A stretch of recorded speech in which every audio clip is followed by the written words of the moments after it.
eu convido você a abrir a palavra do Senhor no texto que vamos meditar nesta noite. Zacarias, capítulo 12.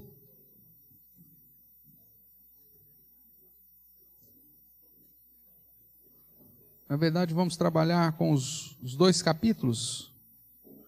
Zacarias, capítulo 12 e 13.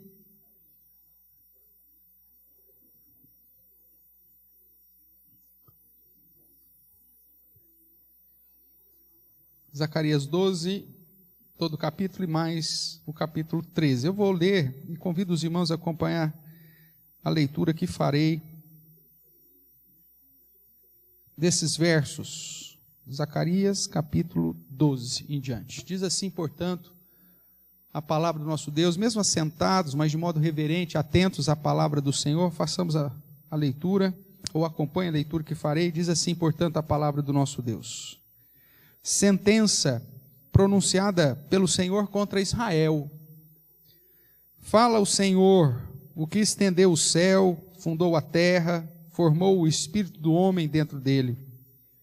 Eis que eu farei de Jerusalém um cálice de tontear para todos os povos em redor, e também para Judá, durante o sítio contra Jerusalém.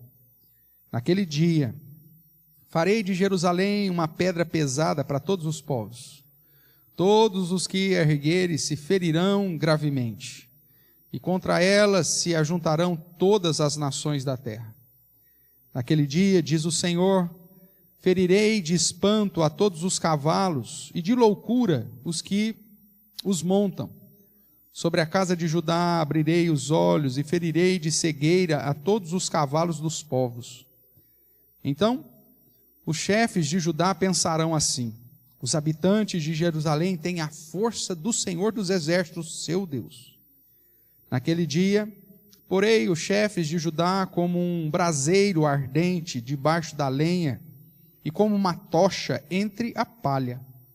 Eles devorarão à direita e à esquerda a todos os povos em redor, e Jerusalém será habitada outra vez no seu próprio lugar, em Jerusalém mesma. O Senhor salvará primeiramente as tendas de Judá, para que a glória da casa de Davi e a glória dos habitantes de Jerusalém não sejam exaltadas acima de Judá. Naquele dia, o Senhor protegerá os habitantes de Jerusalém, e o mais fraco dentre eles, naquele dia, será como Davi, e a casa de Davi será como Deus, como o anjo do Senhor diante deles. Naquele dia, procurarei destruir todas as nações que vierem contra Jerusalém. E sobre a casa de Davi, e sobre os habitantes de Jerusalém, derramarei o espírito da graça e de súplicas. Olharão para aquele a quem traspassaram, pranteá-lo-ão como quem pranteia por um unigênito, e chorarão por ele como se chora amargamente pelo primogênito. Naquele dia será grande o pranto em Jerusalém, como o pranto de Hadad-Rimon no vale do Megido. A terra pranteará, cada família à parte. A família da casa de Davi à parte, as suas mulheres à parte, a família da casa de Natã à parte, e suas mulheres à parte, a família da casa de Levi à parte, as suas mulheres à parte, a família dos Simeitas à parte, as suas mulheres à parte, todas as mais famílias, cada família à parte, e suas mulheres à parte. Naquele dia, haverá uma fonte aberta para a casa de Davi e para os habitantes de Jerusalém, para remover o pecado e a impureza.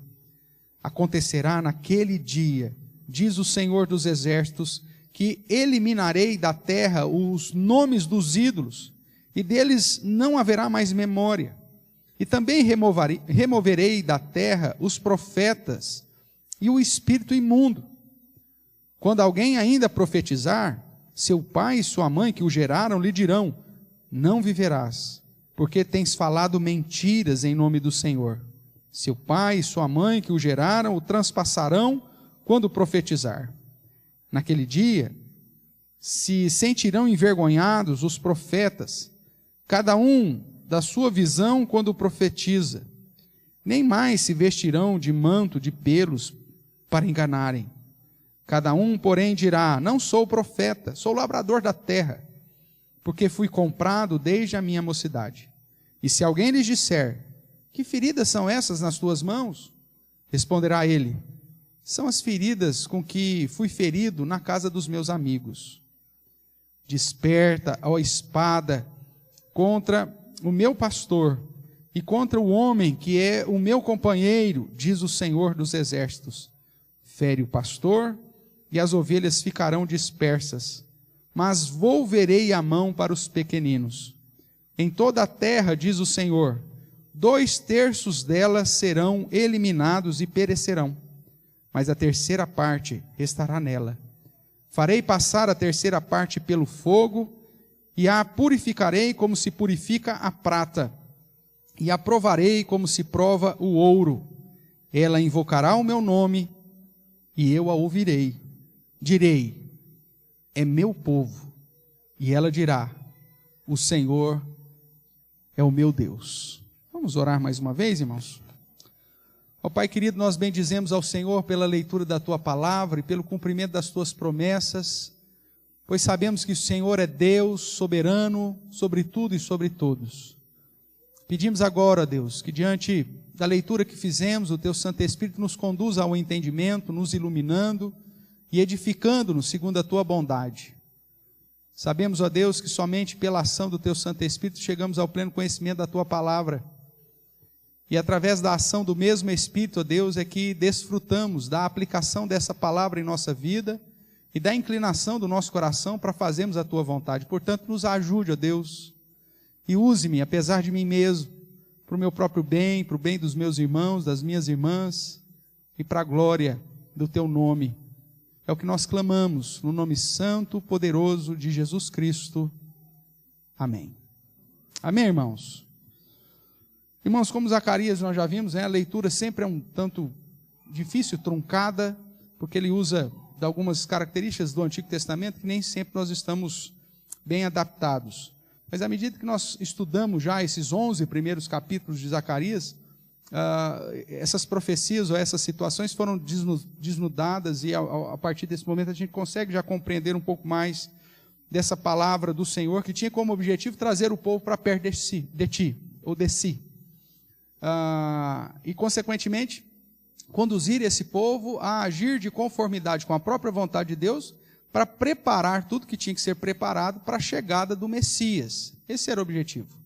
E nessa parte final já do livro, ele começa a tratar das coisas um pouquinho mais à frente do próprio período do contexto contemporâneo de Zacarias, apontando para aquilo que aconteceria na época do Messias. Eu não sei se você observou, mas enquanto nós estávamos lendo, algumas expressões que depois, num momento específico aqui, eu vou reforçar, mas só para você trazer isso à sua memória, quando nós olhamos aí no capítulo 13, no verso 7, nos é dito assim: desperta, ó espada, que é sinônimo de morte, né?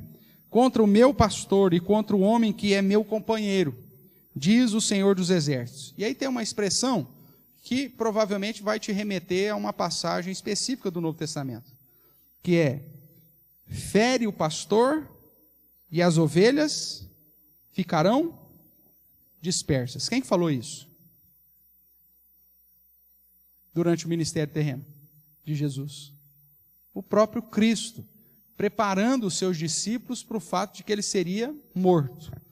Uma outra expressão que aponta para a realidade de que esse texto está tratando de Cristo, além desse específico que depois é citado lá em Mateus, nós vemos também que no capítulo 12, o verso 10, o próprio povo de Israel, o povo judeu, porque o foco dessa mensagem é o povo de Israel, vai dizer aí, capítulo 12, verso 10, e sobre a casa de Davi, e sobre os habitantes de Jerusalém, derramarei o espírito da graça e de súplicas.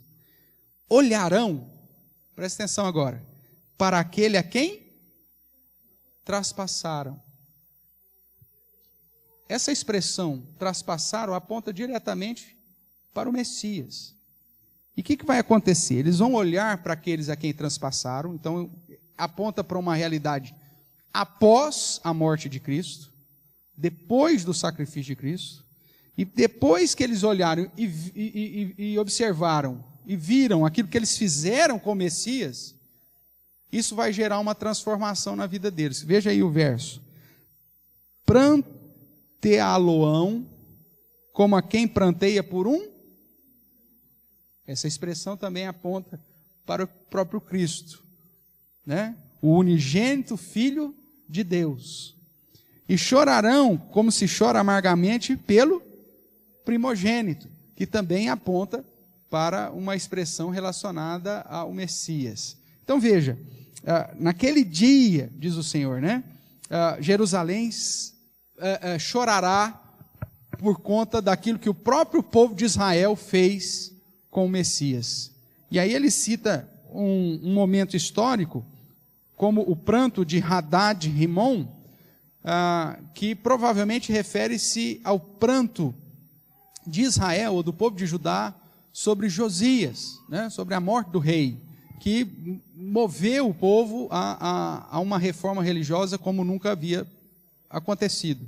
Então a ideia dessa perspectiva de reconhecer que Jesus de fato era o Messias. Chamando a sua atenção para isso, então vamos lá. Nós sabemos que hoje todos os crentes em Cristo fazem parte do Israel de Deus. Nós falamos hoje, inclusive pela manhã, na escola dominical sobre isso. Como o apóstolo Paulo diz lá em Gálatas, capítulo 3, verso 29, se estamos em Cristo, também somos descendentes de Abraão e herdeiros segundo a promessa. Portanto, não há essa distinção mais entre povo de Israel e igreja. Somos todos só parte de uma mesma igreja, de um mesmo povo, alvos das mesmas promessas, das mesmas heranças que fora dada para Abraão desde o início. Obviamente que o apóstolo Paulo, como nós lemos em Romanos capítulo 11, diz que nós fomos enxertados, né, na oliveira, porque o povo de Israel rejeitou o Messias. E o texto lá de Romanos vai dizer que essa rejeição do Messias é proposital, porque se não fosse desse modo, o evangelho não chegaria até os gentios, mas ao mesmo tempo tem um segundo propósito, que é justamente para mostrar para o povo de Israel que a salvação deles não é pelo fato de serem descendência de Abraão, mas pelo fato da graça, da misericórdia, da bondade de Deus também os alcançá-lo. Deus permite que eles se façam desobedientes, para que agora a misericórdia de Deus, salvando os eleitos dentre os judeus, manifeste a graça do Senhor, tanto sobre os judeus, como sobre todos os outros povos. Hoje, então, sabemos que fazemos parte desse único e só povo. Porém, existem mensagens específicas, inclusive do Novo Testamento, para um remanescente fiel dentre o povo judeu. E Romanos 11 é um exemplo disso. Logo, todas as promessas sobre o povo de Israel, que também recai sobre todos os crentes em Cristo. Porém, sabemos também por Paulo que Deus rejeita Israel por este ter desprezado o Messias, mas que pela graça da eleição, o próprio Deus alcançaria dentre os de Israel um remanescente fiel. Ele cita o exemplo lá dos tempos de Elias, quando Deus separa para si 7.000 homens que não se dobraram à idolatria e que permaneceram crentes e fiéis ao Senhor. Essa promessa aplica-se também para a geração de Zacarias, pessoas que ficariam ali crendo, esperando a vinda do Messias e por isso seriam parte desse remanescente, e para todos os outros momentos, para todos os outros tempos, inclusive para o futuro, para os judeus que olhariam e perceberiam que eles, como o povo judeu, traspassaram o Messias e aí se arrependeriam e se achegariam, portanto, ao Senhor. Esse povo de Israel não será salvo pela descendência, não será salvo pelo nome, não será salvo pelo fato de pertencer a alguma tribo. Mas Romanos 11 enfatiza que serão salvos não por obras da lei, mas pela graça. E se é pela graça, então é a ação do próprio Deus. Não pela lei, não por obras, mas pela graça, do mesmo modo que é a salvação dos gentios. Os judeus não são salvos pelo fato de serem judeus. Os judeus não são salvos pelo fato de observarem a lei. Os judeus não são salvos por serem descendentes diretos de Abraão. Mas eles também são salvos da mesma forma que os gentios, tão somente pela soberania, bondade e graça do Senhor. Essa mensagem continua valendo nos dias de hoje, irmãos. Os povos são alcançados pela graça de Deus. As pessoas para quem nós falamos do amor de Deus, quando elas se convertem, são frutos dessa graça de Deus. E o povo judeu da mesma forma. Por isso, a evangelização aos judeus também é algo necessário pela igreja. Nós temos que falar do evangelho a toda criatura, em todas as nações. Nesse pronunciamento agora, voltando aqui mais para Zacarias, né, esse pronunciamento profético, onde ele apresenta esse oráculo pronunciado pelo Senhor, muitas vezes nós somos inclinados a entender a expressão sentença como se fosse um julgamento, né? Mas no caso aqui de Zacarias, de um modo especial, essa palavra no hebraico, ela aponta para a mensagem, para um oráculo, para uma profecia, e não no sentido necessariamente judicial, né? Então, o termo que aparece aí no capítulo 12, sentença, pode ser muito bem traduzido como, olha, a mensagem, um oráculo, uma profecia apresentada para Israel. Então, nesse pronunciamento profético em Zacarias, Deus, mais uma vez, mostra a sua soberania sobre tudo e sobre todos. E traz ao seu povo, em especial o povo de Israel, uma mensagem de esperança em seu propósito da redenção. E por quê que Deus deveria então trazer essa mensagem de esperança quanto ao propósito da redenção? O povo já não estava restaurado do exílio? Estava, mas muitas das promessas relacionadas ao pós-exílio ainda não haviam se cumprido. O povo, infelizmente, ele estava desanimado, ele estava desiludido, ele estava sem esperança.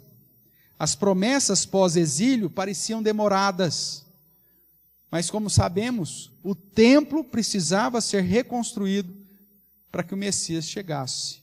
Não tinha como Jesus vir ao mundo se o templo não tivesse, o templo de Jerusalém não tivesse em pé. Essa era uma das características das promessas, porque o próprio Senhor Jesus viria de novo destruir esse templo e restaurá-lo em 3 dias, através do seu sacrifício, através da sua morte, através da sua ressurreição. Então, Deus motiva aquela geração, tanto em Ageu quanto em Zacarias, para que a obra necessária para a vinda do Messias fosse realizada. Só que eles estavam vivendo dias difíceis, eles estavam vivendo momentos ainda de dificuldades, ainda estava sobre a opressão dos povos, e o temor de que as nações se levantassem mais uma vez contra Israel. Havia medo dos inimigos, havia ameaças de lutas e de opressão. E o que esperar nesse momento, né? Quem poderia de fato defendê-los? Quem poderia de fato salvá-los? Somente o Senhor. Somente Deus. Essa é a mensagem, de certa forma, que o Senhor apresenta para o povo dele nos dias de Zacarias e para todos os tempos.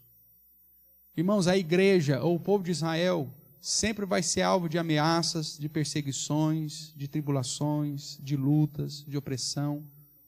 O próprio apóstolo Paulo diz que todo aquele que quer viver piedosamente em Cristo Jesus será o que mesmo? Perseguido. O próprio Senhor Jesus diz que nós passaríamos por aflições, por dificuldades. As pessoas se levantariam contra nós, o mundo nos odiaria.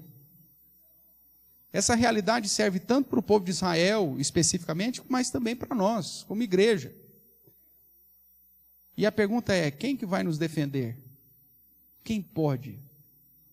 E certamente, eu sei que sua cabeça deve ter pensado no Chapolin Colorado, mas ele não pode te ajudar. Pensou, né? Só o Senhor, meu amigo. Só o Senhor é a fonte de toda a nossa salvação. E é nesse contexto, então, que a mensagem de Zacarias 12, 13, que faz parte do chamado segundo oráculo, a parte final do livro, vai nos trazer essa mensagem de esperança no próprio Deus. Eu considero aqui o capítulo 12 e o capítulo 13 como sendo uma só perícope, porque trata da salvação pela graça. E se nós dividirmos, vai sempre faltar um complemento. Por isso nós lemos o capítulo 12 e 13 juntos. Como nós sabemos, Zacarias é chamado do Apocalipse do Antigo Testamento, e por isso os seus oráculos, além de uma aplicação para os primeiros destinatários, aquela geração que ouviu a mensagem, também aponta para um período, inclusive, pós-messiânico, ou seja, depois do ministério terreno de Jesus. E que nesse caso, é uma palavra específica para o Israel, mas o Israel todo. Tanto os judeus, e de um modo específico a eles, mas também para a igreja. Vamos caminhar mais um pouco. Veja aí os versos para referendar isso, né? Como eu já chamei a sua atenção, a primeira expressão do capítulo 12, sentença, pode ser traduzida por oráculo, por uma profecia contra Israel. E nós temos aqui uma ênfase na ideia de, olha, contra Israel, Jerusalém, Judá, chefes de Judá, casa de Davi, apontando de um modo específico que essa mensagem estava mais relacionada com o povo de Israel propriamente do que para com os gentios. Isso é verdade. É lógico que a aplicação pode ser sobre todos nós, mas nós não podemos perder de vista que o objetivo aqui é dizer para o judeu que não existe salvação na lei, não existe salvação na religiosidade, não existe salvação no exército israelita ou na parceria com os Estados Unidos da América, mas a salvação de Israel ainda hoje está no Senhor. O capítulo 12, verso 10, diz que Deus é quem derrama sobre o seu povo de um espírito de graça, ou da graça, e ao mesmo tempo um espírito de súplica, um desejo para que esse povo busque ao Senhor. E aí então diz que esse povo olharão para aquele a quem eles mataram, aqueles que eles transpassaram, o unigênito, o primogênito, e chorarão. Nós vemos isso, de certa forma, em Atos capítulo 2. A pregação de Pedro, como o diácono Márcio leu aqui, foi justamente para os varões israelitas, para o povo de Israel. E ele diz, vocês mataram o Messias, mas Deus o ressuscitou e o colocou acima de todas as coisas. Não há salvação fora desse nome. E aí então esses mesmos varões israelitas perguntam, então o que nós faremos? E Pedro fala, arrependei-vos para a remissão dos vossos pecados e sejais batizados em nome de Jesus. E o texto de Atos ainda vai terminar dizendo que naquele dia quase 3.000 se converteram e foram batizados. Veja, é Deus cumprindo com essa promessa. Pessoas que vão ser confrontadas com a mensagem do Evangelho, dentre os judeus, e vão reconhecer que eles mataram o Messias, e aí chorarão pelo Messias, se arrependerão por conta daquilo que fizeram contra o Messias, e se derramarão diante da bondade e graça do Senhor. O texto de Zacarias nos aponta para essa realidade, que já aconteceu desde Atos 2, e tem acontecido.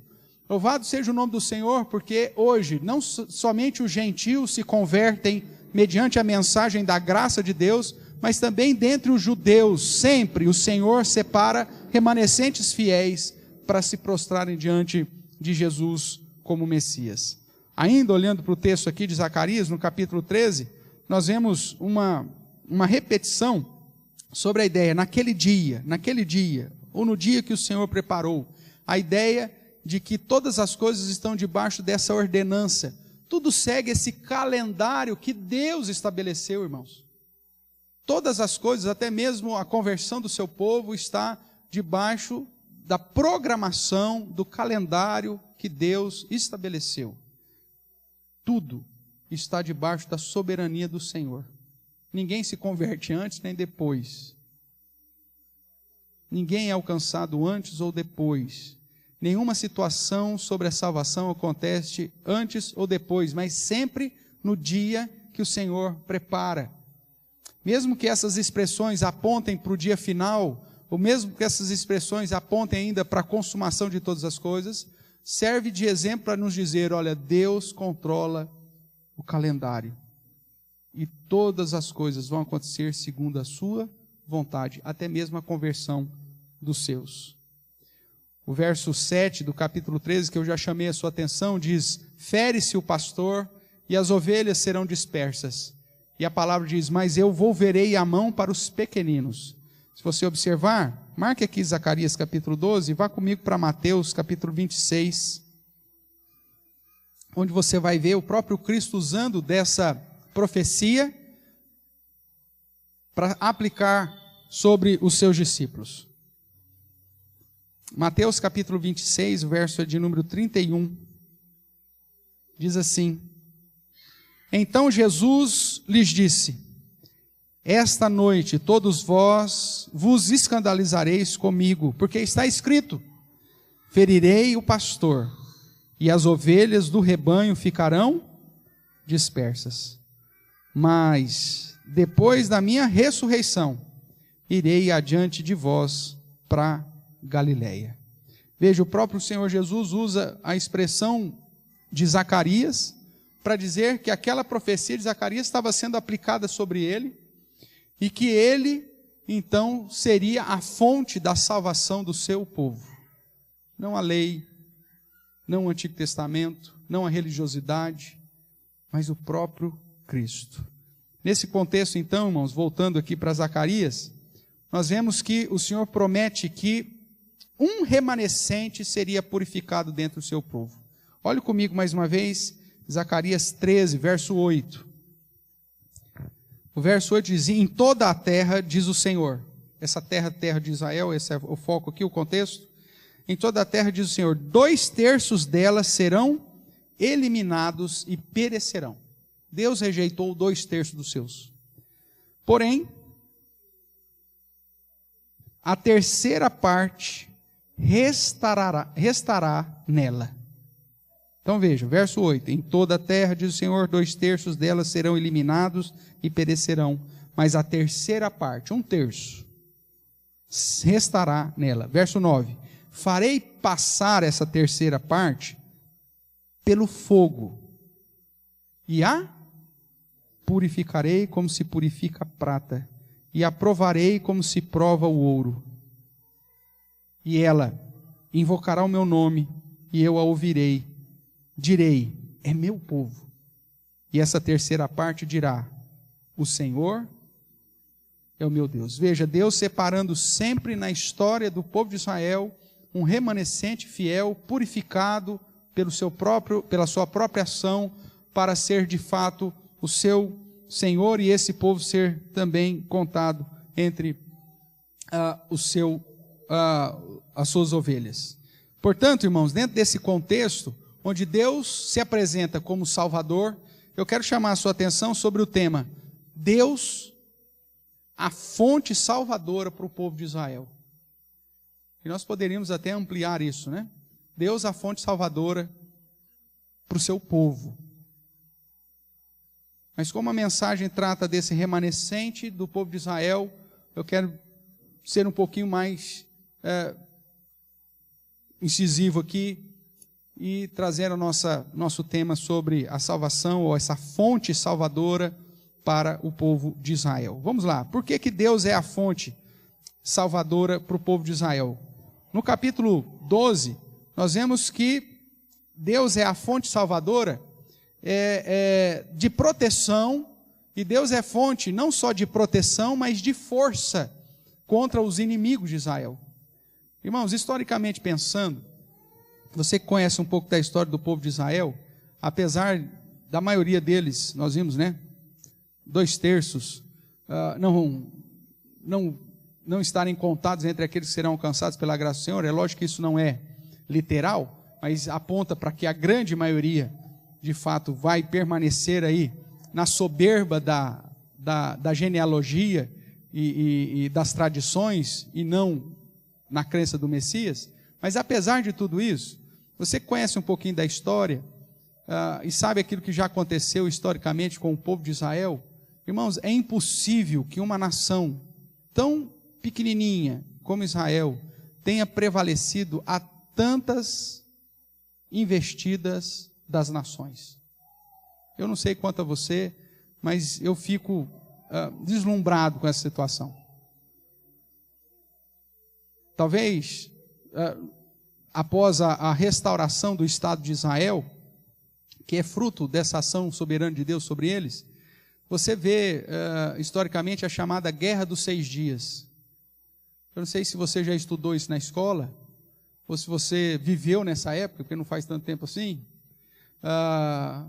Nós temos alguns irmãos aí com a longevidade, e talvez, pelo menos, conheceu gente que sabia dessa história, e que mostra todo o exército das nações islâmicas sitiando Jerusalém e, humanamente falando, não tinha o que fazer. Eles seriam massacrados. E, de repente, a guerra toma uma direção que somente Deus poderia conduzir aquela história. Israel, que estava para ser, mais uma vez, destruído, acaba saindo vitorioso e ganhando território. É justamente na Guerra dos 6 Dias, 70 anos, mais ou menos 70 anos atrás, que eles assumem parte de Jerusalém. Impossível, irmãos, se não fosse a ação de um Deus soberano que rege a história e o calendário. E é assim que ele tem feito. Zacarias capítulo 12, portanto, mostra que Deus é a fonte salvadora do seu povo de Israel, porque Deus é quem os protege, Deus é quem os fortalece contra os seus inimigos. Isso, quando é aplicado sobre a igreja, continua sendo a mesma verdade. As nações se levantam contra a igreja do Senhor, mas Deus continua sendo a sua fonte de proteção e de força. Por mais que ainda venhamos a passar por momentos de dificuldade no futuro, irmãos, porque a perseguição está prevista, não pense que isso não vai acontecer.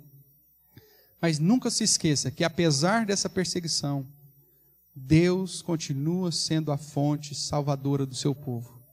É Ele quem nos protege e é Ele quem nos fortalece. O contexto é um sítio contra Jerusalém. Dá uma olhada aí no capítulo 12, o verso 2. Eis que farei de Jerusalém um cálice de tontear para todos os povos em redor e também para Judá, durante o quê? Durante o sítio contra Jerusalém. O contexto é um momento que Jerusalém está sendo ameaçado, o povo de Israel está sendo ameaçado, o povo de Deus está sendo ameaçado. E Deus vai falar, eu vou fazer desse povo como se fosse um cálice para que os povos tomem e fiquem bêbados. Eles vão tontear diante de Jerusalém. E ele usa algumas figuras de linguagem que aponta justamente para essa realidade de que o Senhor vai proteger e fortalecer Israel. Israel não seria páreo para todas as nações da terra, mas a proteção e a força que vem do Senhor faz com que ela prevaleça. Israel não seria páreo para todas as nações da terra, mas a sua proteção e a sua força, que não está em Israel, não está em Jerusalém, mas está no Senhor Criador, faz com que ela permaneça. É nesse sentido que o início da perícope, então, começa dizendo que o Senhor, que estendeu o céu, que fundou a terra e formou o homem, esse é a fonte de proteção e a fonte de força contra os inimigos do seu povo. Veja as expressões, né? Eis que eu farei. Eu quem? O Senhor. Eis que eu ferirei as nações. Quem que fará isso? Deus. Deus, portanto, é a fonte de proteção. Veja o verso 5. Então os chefes de Jerusalém pensarão assim. Os chefes de Judá pensarão assim. Os habitantes de Jerusalém têm a força do Senhor dos Exércitos, o seu Deus. O verso 8 ainda diz: naquele dia, o Senhor, o que o Senhor fará? Protegerá os habitantes de Jerusalém, e o mais fraco dentre eles, naquele dia será como Davi, e a casa de Davi será como o próprio Deus, será como Deus, como o anjo do Senhor diante deles, ou seja, um Deus supremo que nunca perde uma só batalha. O inferno não prevalecerá contra a igreja do Senhor, porque Deus também é a fonte de proteção e força para a sua igreja. Mas como nós vemos aqui em Zacarias, Deus é a fonte de proteção e força para o seu povo de Israel, ou para os remanescentes de Israel. Irmãos, não se engane, a história já foi traçada. Todos os grandes eventos deste mundo, e os pequenos também, estão debaixo da soberania daquele que fez, que estendeu o céu e a terra e formou o homem. Nenhuma manipulação política, nenhuma manipulação bélica, nenhuma situação econômica, absolutamente nada nesse mundo pode mudar os planos de Deus ou fazer com que esses planos sejam frustrados. Confie no Senhor. Ele é a fonte da nossa proteção. Ele é a fonte da nossa força. Seja numa perspectiva individual, você como crente, sendo alvo de ameaças, sendo alvo de perseguições, sendo alvo de lutas e de situações adversas na vida, saiba que Deus é a fonte da tua proteção e a fonte da tua força. Confie nele. Seguindo aqui o texto, nós vemos que o Senhor, além de ser fonte de proteção e de força para o seu povo de Israel, Deus também é a fonte do arrependimento e da fé individual de cada um. No capítulo 12 ainda, a partir do verso 10, nós vemos que o Senhor vai fazer com que aquele povo olhe para o Messias, se arrependa e chore. Eles se arrependerão e terão fé, não porque isso brota deles mesmos, mas porque o Senhor é quem produz. Isso serve para os gentios e serve também para os judeus. Da mesma forma que seu povo não pode se proteger, o seu povo também não pode se arrepender e ter fé por si mesmo. Nós vemos lá em Efésios capítulo 2:8, que a salvação é pela graça, mediante a fé, e essa fé não vem de nós, é um presente de Deus. A gente não serve nem para ter fé, irmãos, se não for a ação de Deus. Deus é a fonte da nossa salvação, porque é Ele que nos dá o arrependimento e Ele que nos dá a fé. Tem 2 textos em Atos que eu gostaria que você acompanhasse comigo. Marque aqui ainda Zacarias e vá comigo para Atos capítulo 5. Atos capítulo 5, verso 31.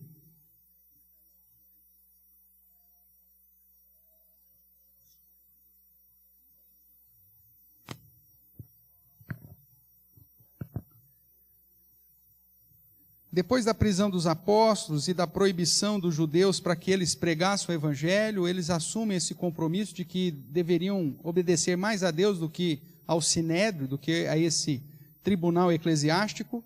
E aí, então, nós vemos, vou ler a partir do 29. Então Pedro e os demais apóstolos afirmaram: antes importa obedecer a Deus do que aos homens. O Deus de nossos pais ressuscitou a Jesus, a quem vós matastes, pendurando-o num madeiro. Deus, porém, com a sua destra, o exaltou a príncipe e salvador, a fim de conceder a Israel o quê? O arrependimento e a remissão de pecados. Quem que concede a Israel arrependimento e remissão de pecados? Deus, através de Cristo Jesus. Ainda Atos capítulo 11, verso 18.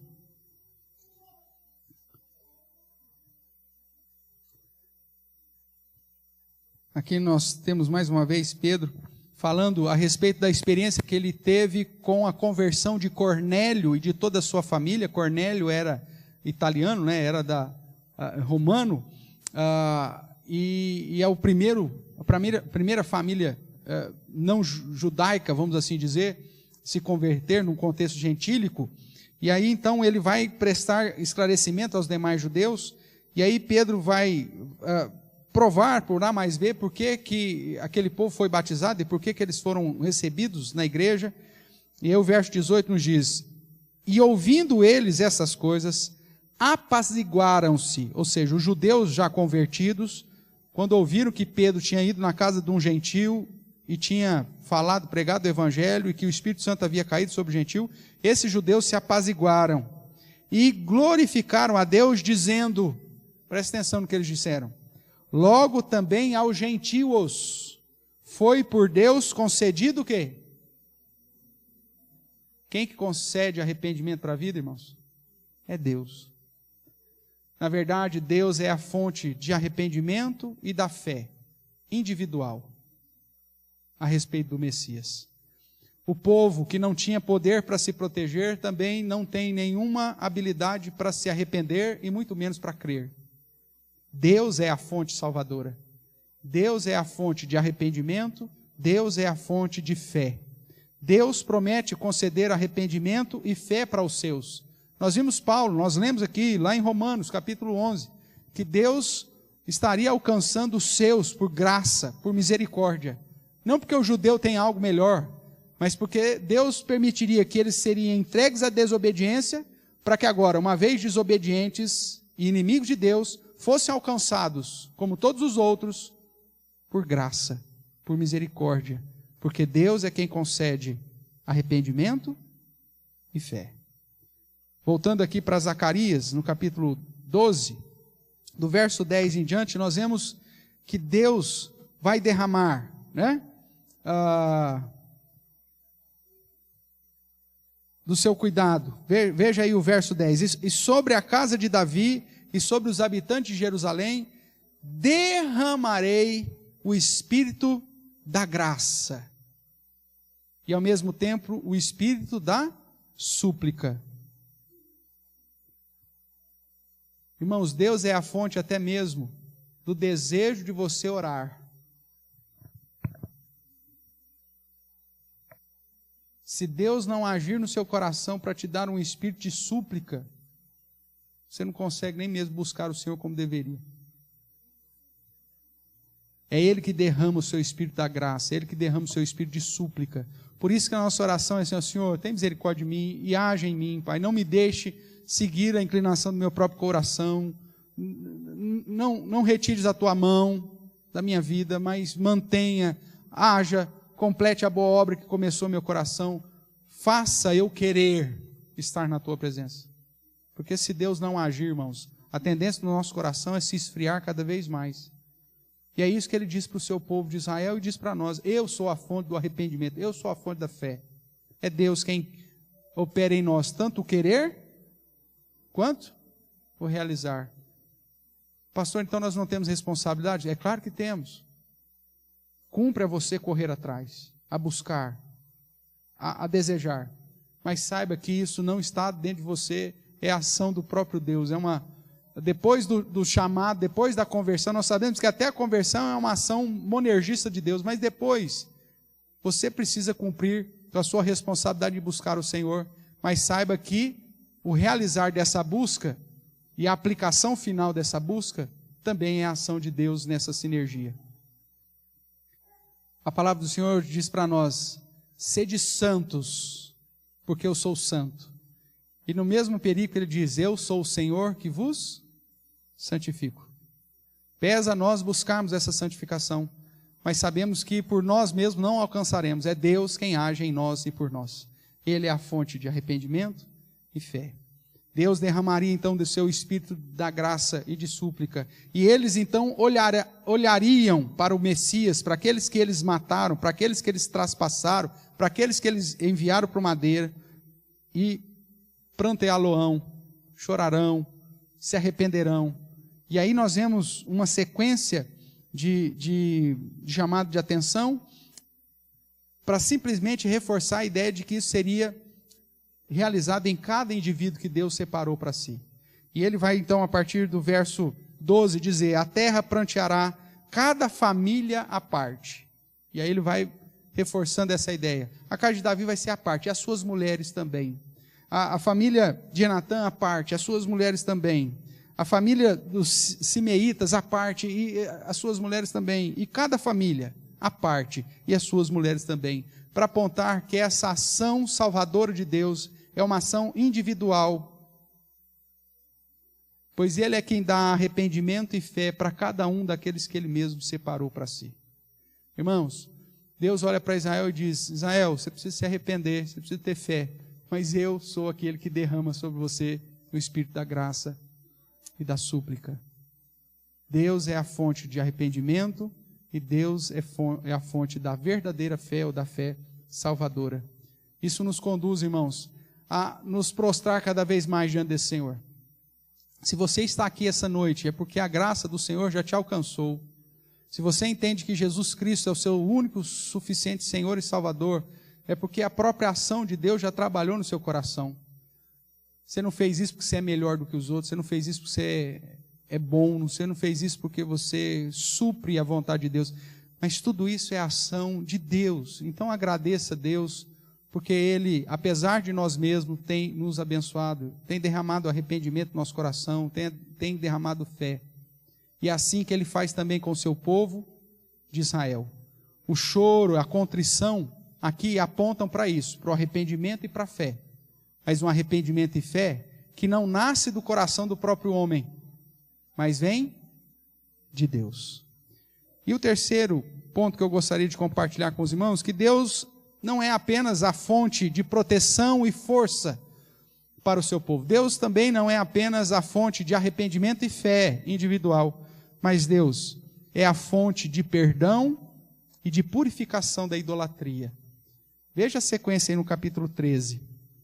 O capítulo 13 aponta que Deus é a fonte, portanto, desse perdão e da purificação do seu povo Israel. Diz aí o início do capítulo 13. Naquele dia haverá uma fonte aberta para a casa de Davi, para os habitantes de Jerusalém, para remover o quê? Para remover o pecado e a impureza. Deus é a fonte do perdão e da purificação. Acontecerá naquele dia, diz o Senhor dos Exércitos, que eliminarei da terra o nome dos ídolos e os falsos profetas, é a sequência que o texto vai nos dizer. A ideia é que Deus vai perdoar o seu povo e vai purificar o seu povo. Ele é a fonte do perdão e da purificação. É Ele quem remove o pecado. É Ele quem remove a impureza. É Ele quem elimina os ídolos. É Ele quem remove os falsos profetas e os falsos ensinos. Veja aí o verso 2. Acontecerá naquele dia, diz o Senhor dos Exércitos, que eliminarei da terra os nomes dos ídolos, e deles não haverá mais memória. E também removerei da terra quem? Os profetas e o espírito imundo, ou seja, os profetas que mentem, os profetas que profetizam, não segundo o Senhor, mas segundo o ensino de demônios, como o apóstolo Paulo vai dizer lá em Timóteo. Deus vai purificar o seu povo e trazer o seu povo para a sua palavra. Deus vai perdoar a idolatria do seu povo e trazer o seu povo para uma verdadeira comunhão. Ele é a fonte do perdão, Ele é a fonte da purificação. É isso que Ele está nos dizendo. É Deus quem gera a nossa purificação, irmãos. É Ele que gera a própria defesa da fé, colocando no coração dos pais um zelo para com o Senhor, até mais que um zelo para com seus filhos. Porque se seus filhos se transformarem num falso profeta, os próprios pais vão falar, você para de profetizar mentiras que o Senhor não te disse. Ao ponto de matar esse filho, dentro da visão que é apresentada aqui, para demonstrar fidelidade ao Senhor. É lógico que não estamos tratando de uma questão literal, mas é a ideia de que o zelo que Deus colocará no coração dos seus, é um zelo que coloca Deus acima de todas as coisas, até mesmo sobre filhos. E filhos que desprezam o Senhor, filhos que abandonam o caminho do Senhor e que ao invés de serem usados por Deus, são usados por espíritos imundos. Imagine que situação difícil é essa, irmãos. Acho que não tem uma preocupação maior no coração dos pais do que senão ver os seus filhos prostrados aos pés da cruz de Cristo e servindo ao Senhor, e não sendo instrumentos de espíritos imundos. Mas como é Deus, é quem nos purifica, e Deus é quem nos perdoa, Ele diz, olha, eu vou trazer um zelo no coração de vocês, que até essa situação mais terrível ao coração de um pai e de uma mãe, ainda vai ser suportável, porque eu purifico e eu perdoo. É Deus quem cuida, irmãos. A sua salvação não depende de você, como a salvação dos seus filhos também não depende de você. A nós nos cabe simplesmente clamar ao Senhor para que na sua graça e misericórdia Ele nos preserve a todos. Mas mesmo que as coisas não saiam conforme nós gostaríamos, Deus continua sendo a fonte salvadora do seu povo. Ele gera purificação, Ele gera defesa da fé, Ele gera livramento dos ensinos de demônios. E tudo isso através da obra de Jesus. O pastor que foi ferido, mas que após ser ferido, ressuscitou, para trazer para perto de si todos os pequeninos. Pequeninos esses que fazem parte daquele 1/3 que Deus separou para purificar para si, para ser o seu povo, e para que estes o chamem o Senhor de o meu Deus. Ele purificará e separará para si um povo. Veja aí o que diz então o finalzinho do capítulo 13. Verso 9. Farei passar a terceira parte pelo fogo, e a purificarei como se purifica a prata, e a provarei como se prova o ouro. E essa terceira parte invocará o meu nome. E Deus diz, eu a ouvirei. Haverá comunhão, irmãos, porque Deus é quem nos purifica. E Deus diz, é o meu povo. E o povo diz, o Senhor é o meu Deus. Vejamos ainda mais 2 textos em Romanos. Eu convido você a acompanhar comigo Romanos capítulo 9, verso 16, e depois Romanos 11, 32. Romanos 9, 16 nos diz assim, se você não abriu, só acompanha a leitura que farei. Romanos capítulo 9, 16 diz, assim pois, não depende de quem quer ou de quem corre, mas de Deus usar a sua misericórdia. É Ele quem concede perdão e purificação. E tratando de um modo mais específico com a promessa sobre o povo de Israel, o capítulo 11, verso 32, vai nos dizer, porque Deus a todos encerrou na desobediência, judeus e não judeus, a fim de usar misericórdia para todos, os eleitos dentre os judeus e os eleitos dentre os gentios. Deus é a fonte salvadora para o seu povo. Deus é a fonte de proteção e de força diante dos inimigos. Deus é a fonte do arrependimento e da verdadeira fé. Deus é a fonte do perdão e da purificação. Por isso, irmãos, concluindo, nós reconhecemos Deus como essa fonte aberta, como diz aqui o capítulo 13, né? De Zacarias, de proteção e força para o seu povo, como fonte de arrependimento e fé. Deus é fonte de perdão e purificação, tanto para os judeus, como também para os gentios. Ele, por sua graça, nos abriu as portas do arrependimento e da fé. E por sua misericórdia, nos perdoou e purificou, para sermos seu povo e Ele ser o nosso Deus. A sua graça já nos alcançou e continua alcançando a todos aqueles que Ele separou para a sua própria glória, tanto dentre os gentios, como dentre o povo de Israel.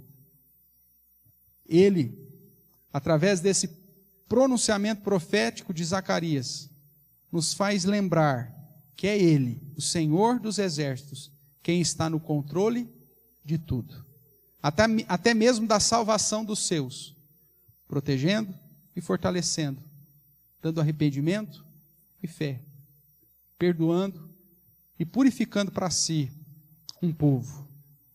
Sendo assim, não podemos perder a esperança no propósito de Deus.